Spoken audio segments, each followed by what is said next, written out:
3 ways to get your emotions under control. Do you rule your emotions, or do your emotions rule you?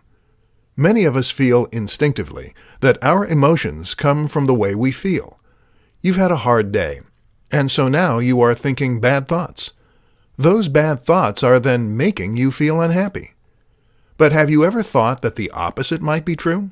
That you might be having bad thoughts because you are in a bad mood? That maybe this is what made your day bad? Either way, being able to control your emotions is crucial if you want to be as effective as you can be, maintain the respect of others, and generally perform your very best. In this presentation, we'll look at 3 ways you can get your emotions under your control. 1. Consider your physiology. Many of us think that emotions come from our psychology. Very often, though, they can also come from our physiology.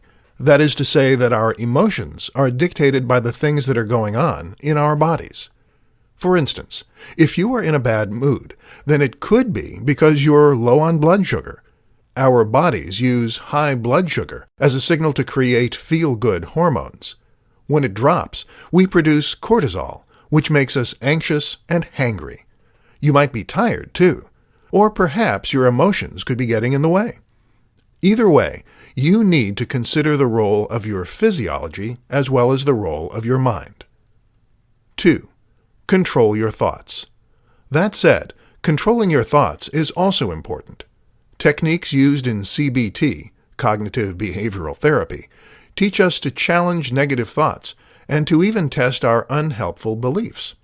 This means first identifying the things we think and the things that are causing our bad state of mind, and then asking whether those thoughts are true or useful. 3. Meditate. There are countless good reasons to meditate. One of the most important, though, is that meditation can improve your emotional control, your focus, and your discipline. This is literally a process that involves focusing your mind and avoiding distracting thoughts. And if you can do that, then you can avoid distracting emotions as well. In the short term, a bout of meditation is a great way to calm your racing mind. In the long term, it is a powerful tool for enhancing your emotional stability. 5 surprising ways the mind influences the body, and vice versa. It is a mistake to think of our mind and body as separate entities. The reality is that we are holistic machines, and that no aspect of our psychology, physiology, or biology can exist independently of the rest. Your mood is tied to your physiology, and your physiology is tied to your mood. This is part of what makes the mind so powerful. It controls not only our thoughts, but also our body. Here are some surprising examples. 1. Your mind can boost your immune system. If you are positive, jolly, and surrounded by people who love you, then you are actually more likely to overcome illnesses. It turns out that stress suppresses the immune system, whereas happiness hormones can reinforce it. 2. Stress changes your children. Stress changes your biology in many ways. It can even change the way that certain genes are expressed, and that means you can pass those changes on to your children. Surprisingly, if you are very stressed when you conceive, your children are actually less likely to be stressed in life. 3. You don't digest food properly. Stress causes a range of conditions, such as psoriasis. But did you know it also prevents you from properly digesting your food? This can actually lead to malnutrition, even if you are eating properly. 4.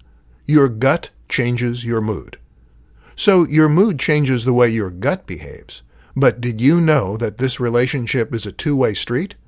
You see, your gut contains nearly as many neurons as your brain, and the tiny bacteria that live there actually produce neurotransmitters that can affect your mood. This is why the gut is sometimes referred to as the second brain. 5. Embodied cognition. Embodied cognition is a recent theory in psychology that better explains the close link between the body and the brain. Previously, it was thought that the brain had its own internal language. This was sometimes referred to as mentalese. The idea was that whenever someone said something to you, your brain would translate that into mental ease so that you could understand it. But now it is thought that the way the brain understands things is by visualizing those things, and that happens by lighting up areas in the brain as though you were doing those things. So if I told you about a walk I took through the woods, you might visualize yourself walking through the woods. Perhaps feel the wind on your neck and the leaves crunching underfoot. The brain doesn't work without the body, and vice versa. 5 tricks to eliminate procrastination and maintain focus. Getting what you want out of life often comes down to something very simple: sustained effort. Will Smith says that what sets him apart from the competition is his willingness to stay on the treadmill until he collapses. He will go the extra mile. You hear similar stories in every other industry, and among every other highly successful and driven individual. You want to win. You need to put in the work. And that means you can't be getting distracted. So in this presentation, let's explore 5 quick tricks you can use to procrastinate less. 1. Do the fun task first. Many of us think the first task of the day should be the biggest and the hardest. With that out of the way, we can then focus on other matters. Except that is then a barrier that will put you off starting at all. It's better to get a quick win under your belt to put yourself in the right state of mind. And that means starting with something easy. 2. Leave work incomplete. This might go against every natural inclination, but before you lock up the office tonight, start some work and leave it incomplete.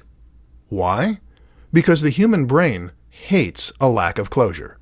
This makes it much easier to pick up and go first thing tomorrow. 3. Visualize why. It's easy to find the things we need to do boring and uninspiring. Why? Because we only want the prize at the end.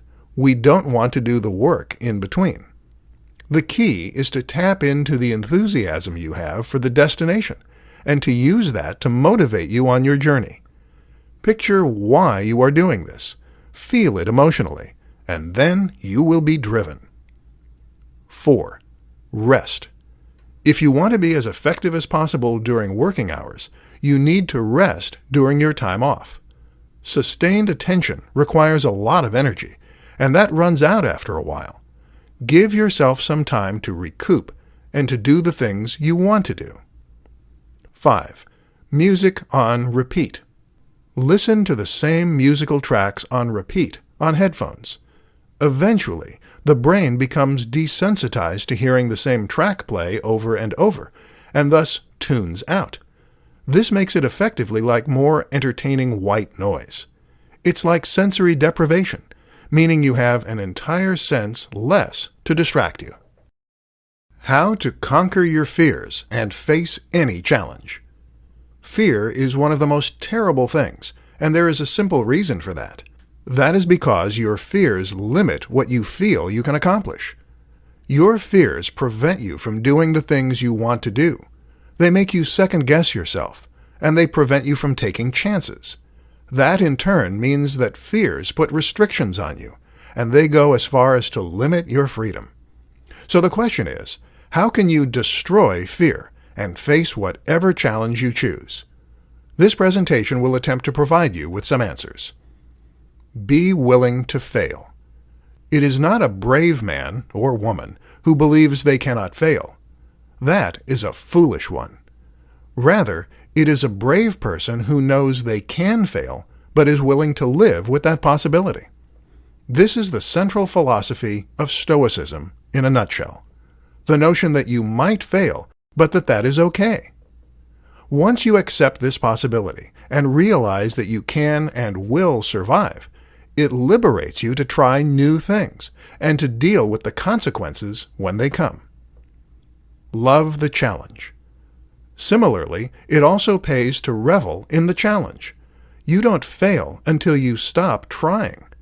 In the meantime, everything else is just another challenge, another obstacle. Think how dull life would be if everything were easy.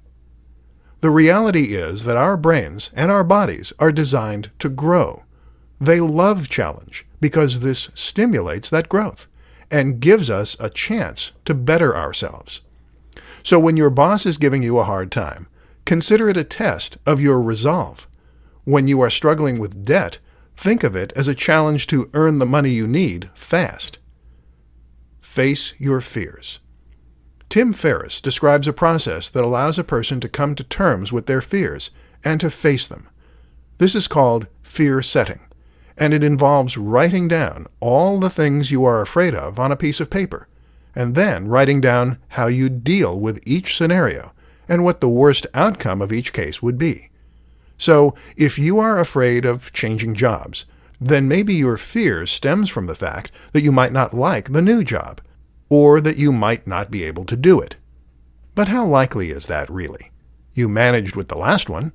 You wouldn't have gotten the job if your employer didn't think you capable. And if that happened, wouldn't you just change jobs again? How to get more from life by changing your mindset. Most of us hold a huge selection of different limiting beliefs. These limiting beliefs pertain to who we are, to the amount of power and influence we have in our lives, and to the way we're supposed to act in the world. And without meaning to sound pro-conspiracy, a lot of this appears to be by design, a byproduct of the modern lifestyle that we have been born into. We grow up having certain beliefs about what is expected of us and who we are meant to be. And because we are never given an alternative view, we tend to just accept those views. For instance, you grow up believing that at the age of 18 or 21, you will finish your education and get a conventional job. You'll get married at 25 to 30, and you'll have 2.5 perfect kids. What you won't do is run away and join the circus, or decide to work online and to travel the world while you do, or to choose to delay having a family. We are taught to fear all kinds of things. We fear debt. We fear old age. We fear being alone. These fears keep us motivated. They keep us motivated to work those boring 9-to-5 jobs and not to leave work for something more fulfilling. We are taught to want things that we don't really need. How about a big house and a good title, so that you can impress other people? How about a widescreen TV and a huge amount of videos? Let's be honest. You can get all the entertainment you'll ever need from one old computer. And how much money do you really need to go traveling? Why does a title matter? Wouldn't it be more fulfilling to do a small job that you don't care about and to, meanwhile, chase after your dreams in your spare time? No answer is wrong. If you are happy with the conventional view of success, then that is fine. But the point is that you should expand your mind. You should open yourself to other possibilities, other routes, other ways to be happy. Don't be afraid. Don't let fear put you in a box or dictate what you're going to do with your life. And certainly, don't be dictated by the expectations of other people. You can do anything you want to do. The worst case scenario is not as bad as you think it is, and there is limitless possibility out there. How to project the impression you want to give. Have you ever heard someone describe you and felt that they've got you all wrong? Have you ever described yourself as always relaxed, only for your friend to protest, "No, you are not"? We all have an idea of who we are, and we all have an idea of how others see us. But very often, that impression is not accurate. We are simply too close to the situation. And very often, trying to craft ourselves an image actually blows up in our faces. This presentation will help you to start projecting the image that you really want to have. Show, don't tell. The first absolutely critical thing to learn is that you must show and not tell. That means that you can't tell people who you are. And in fact, you can't even tell them about all the cool things you've done, hoping that they'll see you in a certain way. All this does is to make you look desperate to please and impress. And desperate probably isn't the impression you're going for. Am I right? The key is to be an interesting, complex, and multifaceted person, and then to simply let others discover that for themselves. The devil is in the details. The other crucial tip is not to try and fake it. We've all been there. We've all tried to project an impression of ourselves as being more aloof, or cooler, or more athletic, or more stylish. Maybe you've changed your whole wardrobe, or tried talking in a different voice, but people will be able to tell. Why?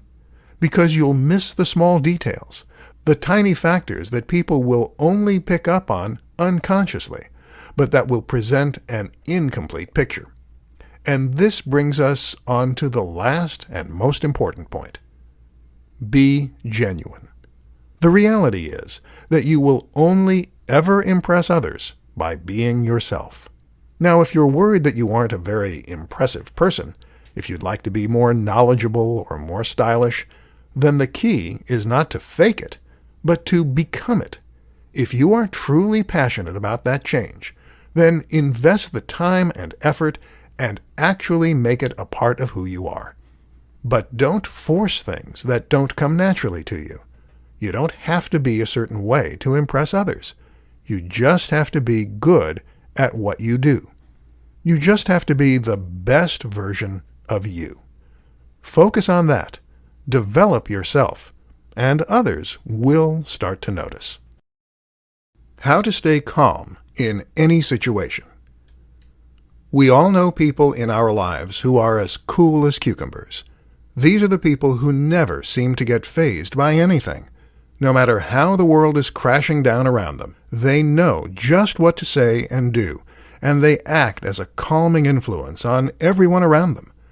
Then there are the people who get into a flap, who panic, and who shout. Guess who is the more effective in a crisis? Guess who makes the better leader?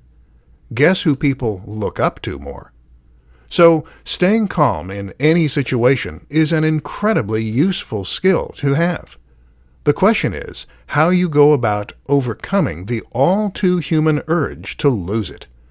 In this presentation, we'll go over some simple steps you can take to keep your cool. Breathe. The first thing you need to do is to breathe. Recognize that the reason you're panicking is that you have gone into fight or flight. This is your body's physiological response to trouble, and it causes your heart rate to become elevated, your breathing to accelerate, and your mind to race. Not helpful.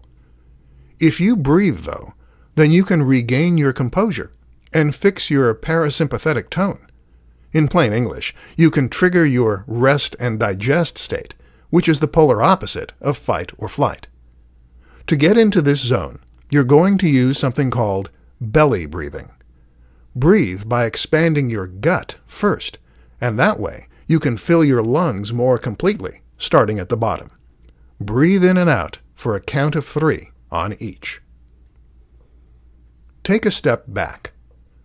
The next step is to try and get your head in the game by removing your emotional response. You might be scared, worried for a friend, or upset. None of these things will help. So instead, take a step back and try to imagine what someone who wasn't you would do in this situation. What would James Bond do? Assess the situation in a more removed manner, and you'll come up with a better solution. Assess what needs to be done. One of the reasons that many of us become frozen with fear is that we don't want to take responsibility and make matters worse rather than better. To avoid this, quickly identify the worst-case scenario and the best-case scenario. Accept the possibility of the worst-case scenario, but take the steps you need to take to work toward the latter. How to tap into the mindset of the most successful business leaders. How do you become a highly successful business leader? You might think it's impossible, but if you run through your list of objections, then I bet that few of them hold water. You don't have the money? Weren't born with a silver spoon in your mouth? Well, guess what? Neither were half of the biggest CEOs in Silicon Valley. Next. What about technical expertise? Maybe you think you need to know how to program, or you need to know how to build computers. Actually, that can all be outsourced. Even Steve Jobs used Steve Wozniak to handle the tech side of things. No, the only thing missing is their mindset. And if you're making excuses, then that's the first sign that you aren't in the right frame of mind. So what can you do about it? The first thing I want you to do is to take responsibility and to decide what you want. Where do you want to be? What do you want to accomplish? What are you passionate about? It is now down to you to accomplish that and make it happen. No one is going to hand it to you on a plate. Something that Tim Ferriss says is that you should look at the two worst outcomes. What's the worst outcome of going after your dream job, and what's the worst outcome of not? The worst case scenario, if you set up your passionate business, is that it goes wrong. It crashes and burns, and you lose money and perhaps a little bit of face. But if you don't go after it, the worst case scenario is that you stay stuck in the same job forever. You never challenge yourself, never stretch yourself, and never find out what you could have done with your life. At 60, you look back on your life and you feel regret, although it is never too late to start. So find your passion and go after that. And no, I'm not talking about a compromise. You want to be the next Bill Gates or the next David Beckham? Then do that. Don't work in a tech firm and don't become a soccer coach. Go for the gold, because it's only when you are working toward your passion and your true goal that your body, mind, and will be in alignment. It's only then that you will come alive and enter a flow state, a state of mind where everything else seems to slip away and you can accomplish anything. How to tap into the power of your emotions. There are a number of science fiction tales that depict societies that have done away with emotion. These people have learned to completely eradicate their basal instincts and become creatures of pure logic. The idea? That doing away with emotion would make us more reasoned, more practical, and even morally superior. War would end. Suffering would be a thing of the past. All that good stuff. But you know what? Emotion isn't just some biological inconvenience. It is not an accident. Our emotion is there for a reason, and it has a number of critical roles. The key is simply being able to tap into that emotion and being able to choose which mental state we want to be in at any given time. Sure, emotion is a bad thing when it causes us to make silly mistakes, or when it causes us to be too depressed to get out of bed in the morning. But did you know that emotions can also give us subtle cues before our logical brain has a chance to react? For example, if you play the game higher or lower, purely following your emotion and instinct, then you will perform better and faster than if you try to calculate the odds, or if you just play it by random.